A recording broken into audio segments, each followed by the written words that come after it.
Good morning students. तो I hope सभी अच्छे होंगे। ठीक है, तो मैंने कल आपका जो टॉपिक कराया था चैप्टर नंबर 11 जो हमारा ये चल रहा है फ़िलहाल, गुरुत्वाकर्षण। तो मैंने इसमें आपका जो पृथ्वी पर गुरुत्व त्वरण ठीक है का मान करा दिया था, यानी पृथ्वी पर जो हमारा स्मॉल जी है उसकी वैल्यू बता दी थी। लेकिन अब हम आज क्या करने वाले हैं कि जो हमारा चंद्रमा होता है, चंद्रमा पर जो जी की वैल्यू होती है कितनी होती है, तो आज हम उसके बारे में बात करेंगे। तो प्यारे बच्चों, आई होप सभी ठीक होंगे। तो सबसे पहले अब हम स्टार्ट करते हैं हम अपनी क्लास को। ठीक है, तो मैंने सबसे पहले जो कल जी का एक फॉर्मूला लिखवाया था, जी बराबर क्या होता है प्यारे बच्चों, सबसे पहले बताओ। हम जानते हैं कि, तो जैसे कि आपको पता है कि हमारा क्या स्मॉल जी और कैपिटल जी में क्या संबंध होता है, यही तो होता है capital G M upon R square. यानी जहाँ पर हमारा कैपिटल जी तो क्या है, सार्वत्रिक गुरुत्वाकर्षण, सार्वत्रिक गुरुत्वाकर्षण नियतांक है। और जो हमारा कैपिटल एम है ये क्या है, पृथ्वी का द्रव्यमान है। और जो आर है, हमारी आर क्या है, पृथ्वी की त्रिज्या, रेडियस ऑफ अर्थ। ठीक है, तो प्यारे बच्चों जैसे कि आपको पता है, ठीक है, तो आपको सबसे पहले मैं ये बताता हूँ। अब हम किस पर ले रहे हैं, चंद्रमा पर। तो इसका मतलब जो हमारा ये द्रव्यमान है, द्रव्यमान भी किसका लेना होगा यहाँ पर, चंद्रमा का। ठीक है, तो जो सबसे पहले आपको ये लिखवा देता हूँ कि जो चंद्रमा का द्रव्यमान होता है हमारा, वो कितना होता है, चंद्रमा का द्रव्यमान। ठीक है प्यारे बच्चों, तो इसकी होता है लगभग 7.4 गुणा 10⁻22 किलोग्राम। ठीक है, और इसके बाद में जो हमारी चंद्रमा की क्या होती है, रेडियस होती है, वो होती है 1.75 गुणा 10⁻6। ठीक है, और इसके बाद आपको पता ही है कि जी की वैल्यू कितनी होती है हमारी, 6.67 मल्टीप्लाई 10⁻के 11 न्यूटन मीटर स्क्वायर प्रति किलोग्राम स्क्वायर। तो आई होप प्यारे बच्चों यहाँ तक आपकी समझ में आ गया होगा ये। ठीक है, तो इसके बाद में देखो हम क्या करने वाले हैं। अब ये बताओ, जब हमें m की वैल्यू मिल गई, हमें यहाँ से r की वैल्यू मिल गई और हमें g की वैल्यू मिल गई। ठीक है, तो क्या करो, इसमें रख दो। अब ये बताओ g बराबर, ठीक है, किस पर निकाल रहे हैं हम, मून पर निकाल रहे हैं। तो हम लिख देते हैं यहाँ पर मून। ठीक है, अभी बताओ m की जो g की वैल्यू हमारे पास कितनी है, वो 6.67 गुणा 10⁻के 11। ठीक है, अब इसके बाद जो हमारी m की वैल्यू है, चंद्रमा का द्रव्यमान कितना बताया मैंने, 7.4 गुणा 10⁻22। और अपोन में क्या आएगा हमारा, r की वैल्यू कितनी होती है, चंद्रमा की रेडियस हमारी 1.75 गुणा 10⁻6। और इसका क्या कर देते हैं हम, होल स्क्वायर। ठीक है प्यारे बच्चों, अब प्यारे बच्चों जब हम इसको सोल्व करते हैं, ठीक है, यानी जब हम इसको सोल्व करते हैं तो हमें लगभग 1.6 मीटर प्रति सेकंड स्क्वायर ये मिलती है। ठीक है, ठीक है प्यारे बच्चों, तो यहाँ से जो हमें पता लगता है कि जो हमारा जीएम होता है, यानी चांद पर जो हमारा गुरुत्वीय त्वरण होता है, यानी चांद पर, ये नोट कर लिए सभी। ठीक है, यानी नोट पॉइंट ये है, एक किस्म का ही कह लो, क्योंकि हमें जो चांद है उस पर हमें एक गुरुत्वीय त्वरण मिल गया। ठीक है प्यारे बच्चों, तो यहाँ से जो हमारा चांद है, तो चांद पर जो जी का मान होता है, ठीक है, यानी चांद पर जी का मान पृथ्वी के गुरुत्वीय त्वरण, यानी जो पृथ्वी का गुरुत्वीय त्वरण होता है, यानी कि जी। ठीक है, ये तो हमने मान लिया जी एम, और पृथ्वी के गुरुत्वीय त्वरण जी के मान का 1/6 गुना होता है। देखो प्यारे बच्चों, यानी कि जो जी एम की वैल्यू होती है वो क्या होती है, g/6। क्योंकि जब हम 9.8 को 6 से डिवाइड करते हैं तो लगभग हमारा 1.6 समथिंग आता है। ठीक है, तो आई होप प्यारे बच्चों आपको ये बातें समझ में आ गई होगी। तो इसके बाद में, ठीक है, पता लग गया आपको कैसे आता है ये। अब देखो, इसे हम प्रूफ भी कर सकते हैं। क्या है, इसे हम प्रूफ भी कर सकते हैं। यानी इसे हम प्रूफ में क्या कहेंगे कि जो हमारा पृथ्वी का क्या है, पृथ्वी का गुरुत्वीय त्वरण, ठीक है, पृथ्वी का गुरुत्वीय त्वरण हमने कितना मान लिया, जी। ठीक है, और तथा चंद्रमा का गुरुत्वीय त्वरण, ये कितना हमारे पास gm में संबंध ज्ञात करते हैं। ठीक है प्यारे बच्चों, तो सबसे पहले बताओ जो हमारा gm होता है, gm की वैल्यू कितनी आई हमारी 1.6 मीटर प्रति सेकंड स्क्वायर। ठीक है, यही तो आई हमारी 1.6 मीटर प्रति सेकंड स्क्वायर। और जो पृथ्वी का जो हमारा क्या होता है, पृथ्वी का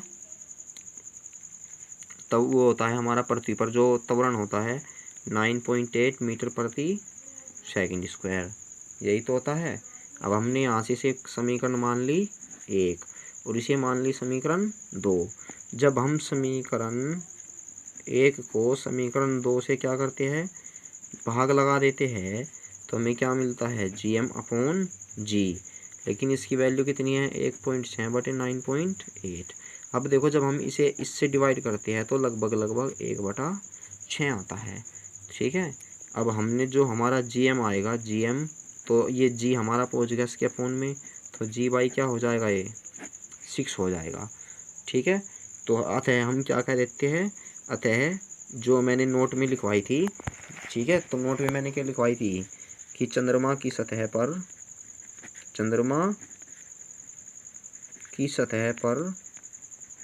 त्वरण क्या होता है, पृथ्वी के त्वरण का 1/6 होता है। तो प्यारे बच्चों आपको ये समझ में आ गई होगी सभी के। ठीक है, अब ये बताओ यहाँ तक जो आपका गुरुत्वाकर्षण का चैप्टर होया है, इसमें किसी को कोई डाउट है? क्योंकि प्यारे बच्चों यदि डाउट रह जाते हैं तो ठीक है, वे डाउट ही रह जाते हैं, फिर क्लियर नहीं हो पाते। ठीक है, तो इसीलिए जिसकी बच्चे की समझ में ना हो, या ऐसा करते हैं कि जिसका जैसा समझ में आ रहा है वो आने दो, उसके बाद जब रिवीजन होगा तो रिवीजन टाइम में क्या होता है कि बच्चा ये सोचता है कि ये तो हम जब हम पढ़ाते हैं कि ये तो हमने पढ़ रखा है, तो क्या है उसका जो माइंड है, माइंड को कहना बहुत ही कम सोचना पड़ता है, क्योंकि ये सोचता है तो हमने पहले पढ़ रखा है। तो पहले पढ़ने के कारण क्या होता है, उसे याद आने लगता है कि हाँ ये तो हमने पढ़ा था। ठीक है, तो इसलिए जब रिवीजन होगा तो रिवीजन में आपको अच्छी तरह फिर से एक्सप्लेन किया जाएगा। तो प्यारे बच्चों, और एक बात और है कि कुछ बच्चे ये क्वेश्चन करते रहते हैं कि सर ये फेयर में करना है, किस में करना है। और एक बात हो रहा है प्यारे बच्चों, कोई भी पर्सनली मैसेज ना करे, जिसका कुछ भी डाउट हो, तुम्हारा एक ग्रुप बनाया हुआ है होमवर्क वाला। ठीक है, तो यदि न्यूमेरिकल वगैरह में डाउट हो तो आप उसमें अपनी प्रॉब्लम डाल सकता है, तो आपकी प्रॉब्लम सोल्व होगी, क्योंकि वो जो तुम्हारा ग्रुप है वो इसी के लिए बनाया गया है, जिससे आपकी प्रॉब्लम दूर हो। ठीक है, और जो होमवर्क वगैरह है शायद वो तो आपको सर बताएंगे कि कैसे करना है, लेकिन अभी आपको अपनी फेयर तैयार करनी है। ठीक है, तो अब हम चलते हैं हम अपने नेक्स्ट टॉपिक पर। जो हमारा नेक्स्ट टॉपिक होगा क्या है वो, तो अब हम चलते हैं अपने नेक्स्ट टॉपिक पर। तो हमारा जो नेक्स्ट टॉपिक रहेगा क्या रहेगा, वो रहेगा हमारा गुरुत्वीय त्वरण। ठीक है, ये तुम्हारे एग्जाम में भी आ सकता है, तथा गुरुत्वाकर्षण नियतांक में संबंध। प्यारे बच्चों ये हम आपको बुक में से ही पढ़ाने वाले हैं, क्योंकि थ्योरी वाला पोर्शन है ये। ठीक है, तो चलो हम लिख करवा ही देते हैं वैसे भी। तो प्यारे बच्चों एक तरफ तो लिखो आप, क्या लिखना है, एक तरफ तो लिखो गुरुत्वाकर्षण नियतांक, क्योंकि इनमें हम संबंध या अंतर क्या लिखेंगे हम इनमें अंतर, क्योंकि संबंध तो हमने दर्शा दिया। तो एक तरफ तो लिखो गुरुत्वीय या गुरुत्वाकर्षण नियतांक, एक साइड में तो लिखना है आपको। ठीक है, और गुरुत्वाकर्षण जो नियतांक होता है कहीं से प्रदर्शित करता है कैपिटल जी, और बीच में आपको एक लाइन खींचनी है, और लाइन खींचने के बाद आपको एक साइड में लिखना है गुरुत्वीय त्वरण स्मॉल जी, यानी कि हमें इनमें क्या दर्शाने हैं, अंतर दिखाना है कि ये इससे किस प्रकार अलग है। प्यारे बच्चों जो अंतर होता है, अंतर का मतलब यही है कि ये राशि दूसरी राशि से किस प्रकार भिन्न है, या ये इसके साथ किस गुणों में समानता रखती है, या इसके साथ किस गुणों से भिन्न है। ठीक है, या इसका जो मान है किस स्थान पर बदल जाता है, इसका किसी स्थान पर सेम रहता है। ये ऐसी ऐसी वगैरह वगैरह की बातें लिखनी है बस, ठीक है। तो सबसे पहले हम क्या लिखते हैं कि कैपिटल जी के बारे में लिखते हैं। तो ये बताओ, जो मैंने कैपिटल जी लिखवाया था, देखो जो मैंने इसमें लिखवा दिया था, आपकी जो डेफिनेशन वगैरह वैसी बताई थी, डिपेंडेंसी वही लिखनी है, सेम सेम सी लगभग लगभग। तो जो हमारा गुरुत्वाकर्षण नियतांक होता है, ये क्या होता है, मैंने बताया था कि जब दो द्रव्यमान एकांक दूरी पर रखे हो, यानी उनके जो बीच की दूरी होती है वो एकांक हो, ठीक है, तो उस पर रखे हो, और द्रव्यमान जो है हमारे, उनके भी जो मान हो एकांक हो, ठीक है, यानी उनके भी मान क्या हो, एकांक हो, तब क्या होता है, यानी उनके बीच में जो बल लगेगा वही क्या कहलाता है, हमारा गुरुत्वाकर्षण नियतांक कहलाता है, ठीक है। तो सबसे पहले प्यारे बच्चों क्या लिखते हैं हम कि एकांक दूरी पर रखे, ठीक है, एकांक द्रव्यमान वाले, ठीक है, द्रव्यमान वाले दो कणों के बीच लगने वाले बल को गुरुत्वाकर्षण, देखो रिपीट हो रही है बातें अब, ठीक है, नियतांक कहते हैं। इससे पहले वाली वीडियो देख ले, इसका जो शायद फर्स्ट लेक्चर में करा रखे हैं मैंने, ठीक है, जिसको जी की डेफिनेशन अच्छी तरह समझनी है, मैंने वहाँ पर डायग्राम वगैरह वगैरह बना के समझाई है। तो गुरुत्वीय जो त्वरण होता है, तो जो गुरुत्वीय त्वरण होता है ये क्या होता है कि पृथ्वी के गुरुत्व द्वारा, ठीक है, वस्तु में उत्पन्न त्वरण, ठीक, तो क्या होता है वस्तु में उत्पन्न त्वरण, गुरुत्वीय त्वरण होता है। तो प्यारे बच्चों समझ में आ गया हो आपकी ये, ठीक है। तो इससे बाद में हमें जो नेक्स्ट पॉइंट है हमारा, ये तो हो गया हमारे फर्स्ट पॉइंट। जो इसका सेकंड पॉइंट होगा, क्या होता है कि पृथ्वी के केंद्र पर हमेशा जो हमारा क्या है कि देखो, ये मैंने बात नहीं बताई थी कि जो हमारा पृथ्वी है, ठीक है, पृथ्वी के केंद्र पर जो हमारा कैपिटल जी है, यानी इसका मान क्या होता है, शून्य होता है, ठीक है प्यारे बच्चों। और इसका भी क्या है, नंबर 2 में इसका भी क्या है, केंद्र पर शून्य होता है, यानी पृथ्वी, ये गुण इस दोनों में सेम है बिल्कुल। पृथ्वी के केंद्र पर जी का मान भी क्या होता है, शून्य होता है। प्यारे बच्चों देखो, राइटिंग मेरी बहुत अच्छी है, ये मैं क्या ना, एक हाथ से फ़ोन पकड़ रखा है और दूसरे हाथ से लिखना पड़ता है, तो इसलिए राइटिंग में कुछ अंतर सा आ गया है। मुझे भी देख के हंसी आती है कि ऐसी राइटिंग हो गई है मेरी, ठीक है। अब इसके बाद में लिखते हैं हम क्वेश्चन नंबर 3, यानी जो उसका थर्ड पॉइंट है। अब हमें पता है कि जो गुरुत्वाकर्षण नियतांक होता है, इसका सभी जगह क्या होता है, मान समान होता है, कहीं भी नहीं बदलता। इसका मतलब इसी कारण हम इसे क्या कहते हैं, सार्वत्रिक गुरुत्वाकर्षण नियतांक कहते हैं। लेकिन हमें पता है कि जो हमारे पास गुरुत्वीय त्वरण होता है, ठीक है, क्या होता है, गुरुत्वीय त्वरण होता है, ये क्या है, स्थान के साथ इसका मान बदल जाता है। तो बस ये लिखना है, यानी कि यह क्या है, यह एक सार्वत्रिक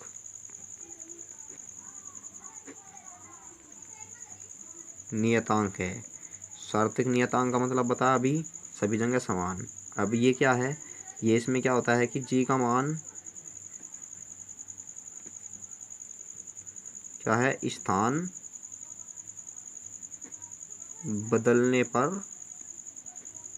बदल जाता है, यानी जैसे ही हम स्थान को बदलते हैं तो उसका मान भी क्या है, बदल जाता है।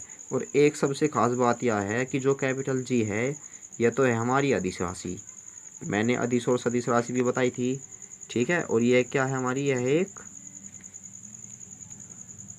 सदिश राशि है। ठीक है। इसके बाद में क्वेश्चन नंबर जो 6 है क्या है, देखो इसका जो एसआई मात्रक होता है, एसआई की मैंने फुल फॉर्म बताई थी प्यारे बच्चों स्कूल में, क्या होती थी कि इंटरनेशनल सिस्टम ऑफ यूनिट्स। ठीक है। इसका मात्रक होता है न्यूटन मीटर स्क्वायर प्रति किलोग्राम। और जबकि जो हमारा स्मॉल जी होता है, स्मॉल जी का जो एसआई मात्रक होता है, एसआई का मात्रक क्या होता है, मीटर प्रति सेकंड स्क्वायर होता है। ठीक है।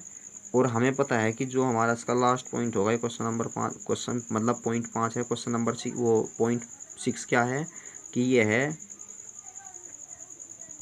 किसी भी राशि पर, बताया था मैंने कि यह किसी भी राशि पर निर्भर नहीं करता है। इब्जा हमें पता कि ये क्या है, स्मॉल जी पहली बात तो ये पृथ्वी के द्रव्यमान पर भी निर्भर करता है और उसकी त्रिज्या पर भी। तो हम इसमें सिर्फ यही लिख देते हैं कि यह है पृथ्वी के द्रव्यमान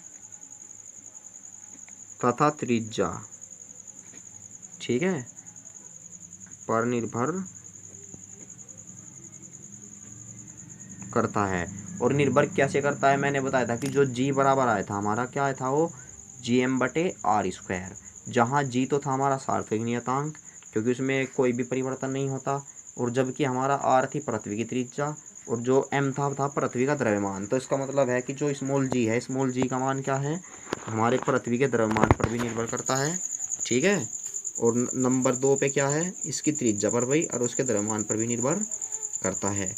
तो आई होप प्यारे बच्चों जो मैंने आपको अंतर बताई है ये आपकी समझ में आ गए होंगे। ठीक है। क्योंकि अंतर इतने हार्ड नहीं है, ये मैं पहले ही करा चुका हूँ, पर इसमें कुछ हमारे जो न्यू पॉइंट आए हैं। ठीक है। तो सभी बच्चे अब सबसे पहले देखो प्यारे बच्चों, सबसे पहले आपको बता दें कि आप चैनल को सब्सक्राइब कर ले जिसने नहीं किया है, क्योंकि जितनी भी वीडियो आती है वो टेलीग्राम ग्रुप में तो डाल दी जाती है, लेकिन साथ साथ हम क्या करते हैं, चैनल पर अपलोड भी कर दी जाती है। ठीक है। तो इसके बाद में चलते हैं हम अपने नेक्स्ट टॉपिक पर, क्या है। ठीक है प्यारे बच्चों, अब जो हमारा नेक्स्ट टॉपिक होगा वो क्या होगा, ये होगा मुक्त रूप से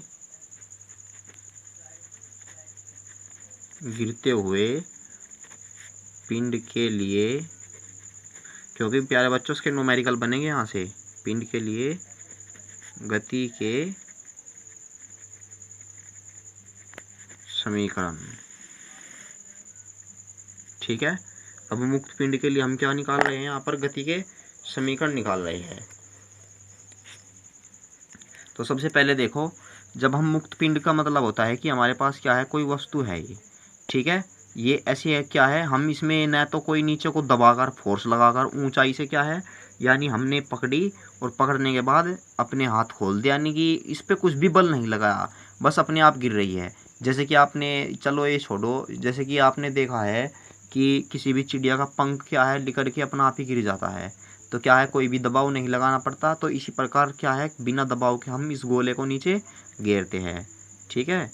अब सबसे पहले हम क्या है, जब इसे नीचे की ओर डालते हैं तो सबसे पहले इसकी कंडीशन देखो, हमारी जो मुक्त रूप से गिरते पिंड के लिए जो गति की समीकरण निकालनी है हमें, इसकी दो कंडीशन ही होती है प्यारे बच्चों। एक तो जब वस्तु नीचे ऊपर से नीचे की ओर आती है और जब नीचे से ऊपर। सबसे पहले देखो गति के समीकरण लिखते हैं हम सबसे पहले, क्योंकि इनसे ही बिल्कुल सेम रिलेटेड है। ठीक है। तो गति के समीकरण लिखते हैं। ये बताओ गति का जो पहला समीकरण था हमारा क्या था, वो v=u+k@। ठीक है। मैंने दूसरा भी आपको याद कराया था क्लास में, वो क्या था, s=ut+1/2at²। और इसके बाद में मैंने आपको ये भी कराया था कि v²u²+k2as कराया था ने। अब सबसे पहले देखो हमारा जो पॉइंट होगा क्या है कि यदि कोई वस्तु ऊपर से, ठीक है, नीचे की ओर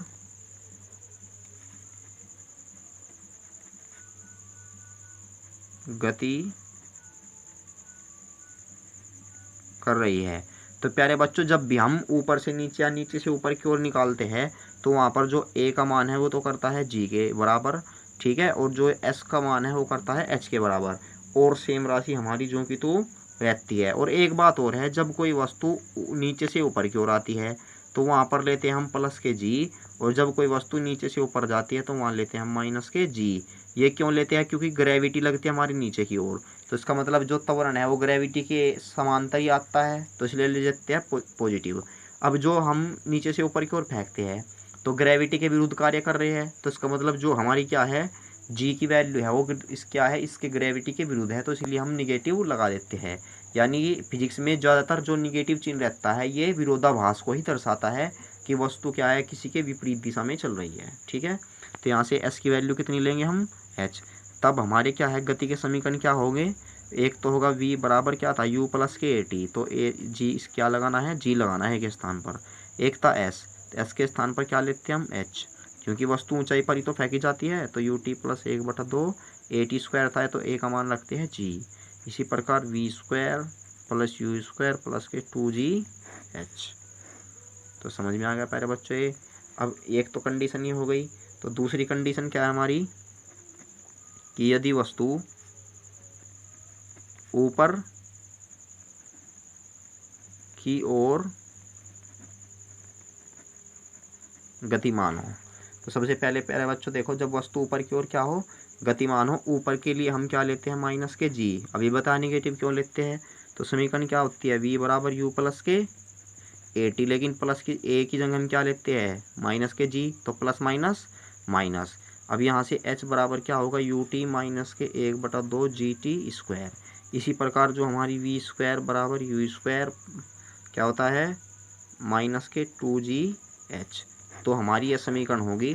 प्यारे बच्चों देखो, जब भी आपसे कहा जाए कि वस्तु नीचे से ऊपर की ओर या ऊपर से नीचे की ओर जा रही है, ठीक है, तो आपको इन समीकरण के अनुसार न्यूमेरिकल में फॉर्मूला लगाना है। तो अब हम आपको क्या है आपकी बुक से करा रहे हैं कुछ थ्योरी, ठीक है। तो सबसे पहले क्योंकि जो हमारा थ्योरी पार्ट है वो आपको मैं ऐसे भी बता सकता हूँ, तो क्या बताना है, देखो ये हमारे कुछ इम्पोर्टेंट से क्या है कुछ फैक्ट से है। देखो क्या है, वैसे ही बता देता हूँ, समझना प्यारे बच्चों। देखो जब वस्तु हमारी ऊपर से नीचे की ओर आती है तो वहाँ पर जो जी का मान है हम लेते हैं 9.8, क्योंकि जी क्या लेते हैं हम पॉजिटिव, ठीक है। और जब कोई वस्तु क्या है नीचे से ऊपर की ओर जाती है तो यहाँ पर जो हम जी की वैल्यू लेते हैं वो लेते हैं माइनस के 9.8। समझ में आ गया, क्योंकि मैंने अभी बताया था, देखो इसमें ए पॉजिटिव लेते हैं निगेटिव। और एक बात और है कि यदि किसी वस्तु को ऊपर से मुक्त रूप से गिरा जाता है, यानी जब ऊपर से नीचे की ओर मुक्त रूप से गिरा जाता है तो वहाँ पर हम लेते हैं यू की वैल्यू 0, ठीक है। और जब वस्तु को नीचे से ऊपर की ओर फेंका जाता है तो हम का क्या v की वैल्यू लेते हैं 0। तो आई होप प्यारे बच्चों इस आपको बातें समझ में आ गई होगी, ठीक है।